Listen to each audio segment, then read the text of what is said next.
Long before we speak our first word, before we take our first breath, we already belong to a story that began centuries earlier. We arrive not only through our parents, but through a long lineage of lives, love, losses, and unfinished destinies. Annons Schutzenberger was among the first to listen carefully to these echoes. And through her pioneering work in psychogenealogy, she revealed a profound truth. The subconscious does not recognize time. What was lived, suffered, silenced, or unresolved by our ancestors does not disappear.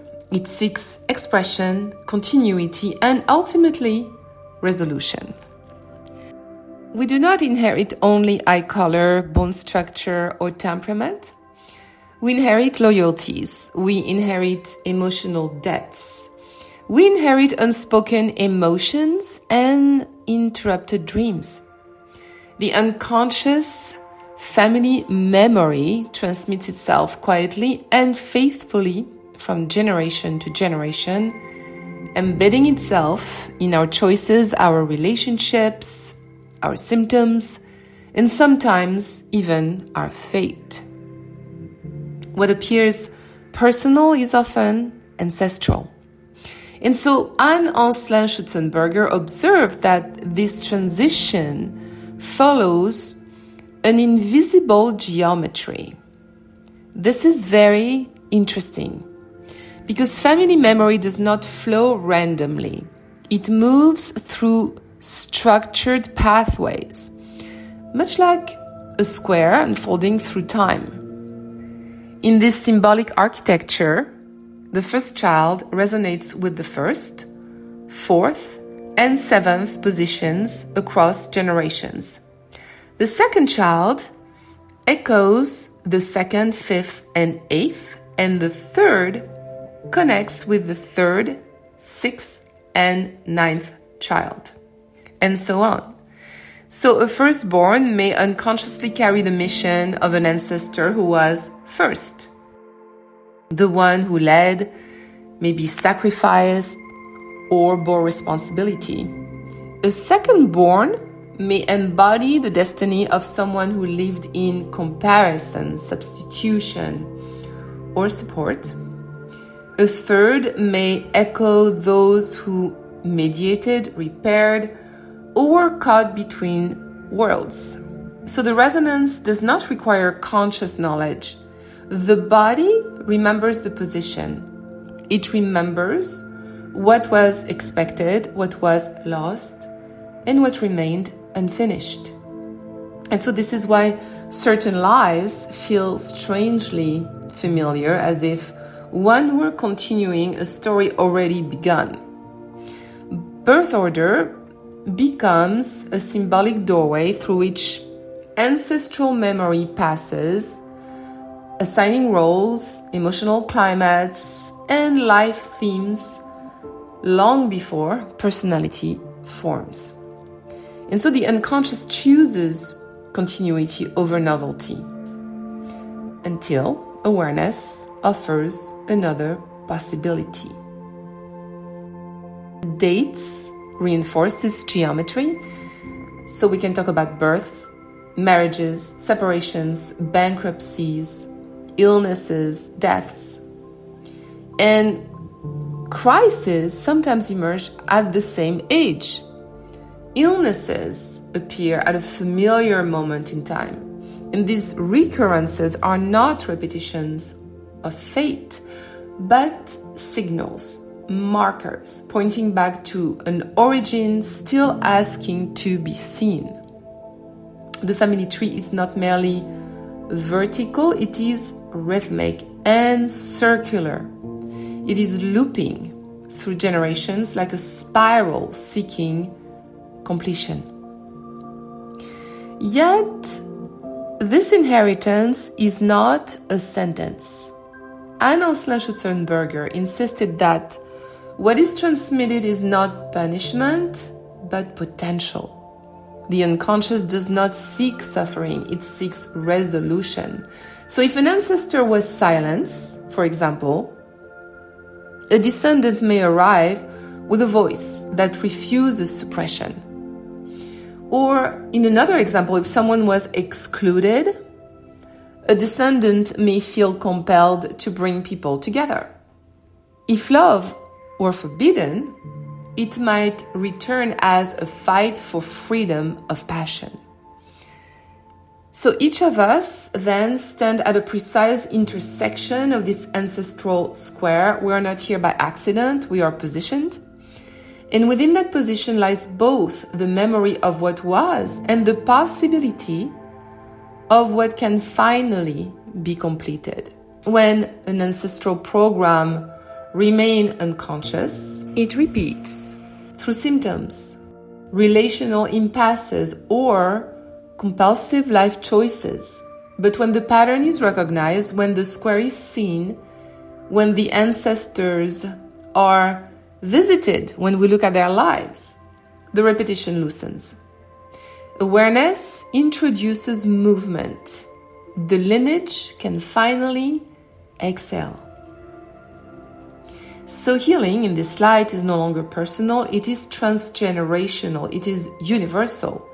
And by resolving an ancestral conflict, we restore balance not only to our family system, but to the greater web of life itself. Each conscious step ripples backward to those who could not resolve a problem, and forward to liberate those yet unborn. We are not meant to carry the past forever, we are meant to transform it, to turn memory into meaning, repetition into choice, and inheritance into wisdom. And in doing so, we fulfill our quiet role in the unfolding intelligence of the universe, where nothing is lost and everything seeks completion through love, awareness, and life itself. It must also be remembered that parents themselves do not truly know why they understand one another or why they clash. They believe they are relating consciously, yet most often they are simply responding to the biological expression of ancient conflicts carried by their respective clans. So what appears as personality, compatibility, or incompatibility is frequently the meaning of two inherited stories negotiating survival through familiar patterns. So love, disagreement, alliance, misunderstandings are rarely personal. They are ancestral dialogues playing themselves out in the present. And this becomes especially visible when we observe birth order. Take, for example, a son who was born third and naturally gravitates toward art, music, or creative expression. At first glance, it may appear to be individual talent or personal inclination. But if we look one generation higher, we may discover a maternal grandmother who was herself the third child among her siblings, and who was also an artist, a singer, a painter. So the unconscious has not forgotten her place. And through the geometry of transmission, her unfulfilled or expressed vocation finds continuity. Experience is redistributed, and it's not random, it's coherent, as if guided by an invisible intelligence. What feels almost magical in truth is profoundly biological. And these mechanisms revolve around species survival, with each generation influenced by the previous one. Programs are passed down unconsciously, and as the species evolved, tradition shaped the programming of descendants as well. This leads to echoes of ancient survival patterns embedded deep within the collective unconscious. For example, in medieval societies, sibling roles were distinctly assigned. The eldest son inherited the land to continue the family line. The second son typically joined the army, while the third often served in the church. And these assignments were based not on personal choice or beliefs, but on biological and social strategies. Survival hinged on influence in key areas such as land, defense, and spiritual authority. Families aimed to safeguard tribute, defend borders, and seek divine favor. By assigning sons to specific roles, strategically, families secured continuity, protection, and power. So, ancestral transmission might reflect these ancient configurations. And for example, the unconscious still assigns roles based on position, not by luck, but out of necessity. These roles continue to exist even after the original social structures have vanished, because the biological memory that formed them remains alive. So when a child feels compelled towards a path that seems disproportionate or mysterious, it may not be their story alone that is speaking. It may be the memory of a clan, a lineage, still organizing itself around survival, balance, and continuity. The universe does not forget what once worked. And yet, awareness transforms inheritance. When we recognize that these patterns are not destiny but memory, we reclaim freedom. We can honor the role without being confined by it. We can acknowledge the wisdom of the past without repeating it blindly. And in this way, our task becomes clear. Not to reject our lineage, but to complete it. To bring consciousness where once there was necessity. To transform survival solutions into creative choices and to allow the ancestral story initially seen to finally be understood. So if you investigate your family tree, I invite you to look at it as a living landscape, one where time folds upon itself and stories wait to be remembered. When you begin to trace your lineage, you step into a dialogue with those who came before you, sensing how their lives continue to breathe through yours. Drawing your family tree becomes far more than an exercise of names and dates. It becomes an act of listening, a way of honoring the invisible threads that bind generations together. So as you embark on this exploration, conversations with elder family members open precious doors. Their memories carry emotions and subtle truths that no document can hold. And through their words, you discover how birth order shaped roles, responsibility, and destinies. How certain children carried expectations, others carried burdens, and some carried dreams left unfinished. Each position within a sibling tells a story of belonging and transmission, revealing how life organized itself within your family long before you arrived. Pay close attention to the significant events that marked your ancestors' lives. Moments of joy, loss, separation, illness, migration, success, sacrifice, and resilience.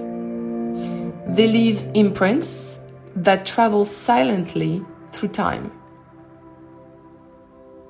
These experiences shape patterns of behavior. They shape emotional responses and biological sensitivities, weaving themselves into the fabric of the present. And as you gather these stories, you begin to see coherence where there once appeared randomness, meaning where there once seemed confusion. This process often awakens a deep sense of tenderness. You may feel compassion for choices that were made under pressure, or admiration for courage expressed in difficult times, and maybe gratitude for the strength that allowed life to continue. Each ancestor reveals a chapter of a much larger narrative, one in which survival, love, creativity, and adaptation play essential roles. Through this lens, your family tree transforms into a map. We could call it a map of consciousness, evolving through generations. Investigating your lineage also offers clarity about your own place within this unfolding story. You begin to recognize echoes between past and present, between inherited themes and personal experiences. This awareness invites integration.